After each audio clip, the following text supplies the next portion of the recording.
Halo, balik lagi nih sama Cetak News yang bakal bawain cerita menarik. Nah, kali ini ada cerita tentang tewasnya seorang ibu rumah tangga bernama Neneng. Kejadian ini awalnya dilaporkan oleh anak perempuan Neneng yang masih berumur 14 tahun. Neneng dihabisi oleh pelaku yang ingin mengambil barang berharga di rumahnya. Sang ibu bernama Olga Risnawati berhasil selamat setelah berpura-pura mati di samping jasad ibunda. Gimana cerita lengkapnya? Ayo dengerin ceritaku sampai selesai ya.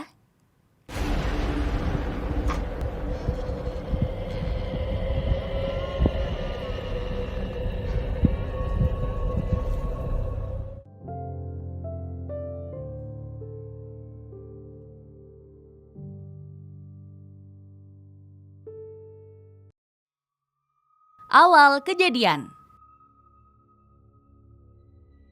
Desa Ciparangmatan, Kabupaten Garut, Jawa Barat dihebohkan dengan tewasnya seorang ibu rumah tangga berumur 53 tahun yang memiliki nama Neneng pada 9 Mei, Kamis malam. Kabar tewasnya Neneng ini sempat menghebohkan sosial media warga setempat. Awalnya laporan ini dibuat oleh Olga Risnawati yang diketahui sebagai anak Neneng yang masih berusia 14 tahun. Jadi guys, setelah kejadian itu, Olga melaporkan apa yang terjadi di rumahnya ke warga sekitar. Nah, nggak berlangsung lama, polisi langsung datang ke tempat kejadian. Kejadian ini semakin jelas setelah muncul keterangan dari Kapolsek Cikajang, AKP Patri Arsono. Patri membeberkan kalau kejadian ini terjadi pada Kamis malam, jam setengah 11 malam. Neneng dikabarkan tewas mengenaskan dengan luka berat yang dialami di bagian kepala. Dia juga diduga dihabisi oleh pelaku yang ingin melakukan pencurian di rumah korban. Sebuah sepeda motor lengkap dengan surat-suratnya raib dibawa oleh pelaku. Dan dari keterangan AKP Patri tadi, korban akan dilakukan otopsi untuk pemeriksaan lebih lanjut. Kita tunggu hasil otopsi, apakah lukanya karena benda tumpul atau senjata tajam. Kami masih mengumpulkan barang bukti dan memeriksa para saksi. Remaja 14 tahun yang lolos dari maut. Nah, saat kejadian, sang gadis yang bernama Olga tadi mengaku menyaksikan jelas perbuatan keji pelaku kepada ibunya. Tapi hebat ya, si Olga ini bisa selamat loh dari kejadian itu. Kenapa dia bisa selamat? Jadi ternyata Neneng ini juga sempat dianiaya. Bahkan ya, dia meringis kesakitan saat ingin melaporkan kejadian ke kerabat terdekatnya, yaitu Ening.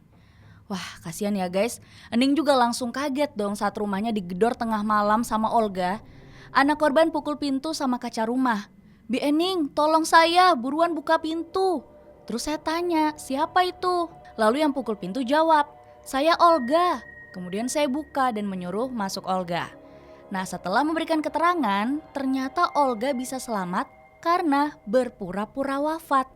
Jadi Olga ini habis dianiaya, dia langsung pura-pura tidak sadarkan diri di samping jasad ibunya. Kalau aja waktu itu dia nggak melakukan itu, bisa jadi Olga nggak akan bisa selamat. Dan sekarang Olga mendapatkan perawatan intensif karena menerima luka yang cukup berat di wajah dan juga kepala. Pelaku teridentifikasi. Setelah melakukan pemeriksaan dengan saksi-saksi terkait, akhirnya kepolisian mengidentifikasi satu pelaku. Tapi kepolisian belum mengungkap nih siapa identitas pelaku kepada publik. Kasus ini dipastikan sebagai kasus pencurian disertai dengan kekerasan dan sudah dikonfirmasi langsung oleh Satuan Reserse Kriminal Polres Garut, yaitu AKP Ari Rinaldo. Ini perkara pencurian dengan kekerasan yang menyebabkan satu orang meninggal dunia. Pelaku saat ini sedang dikejar untuk mempertanggungjawabkan aksinya.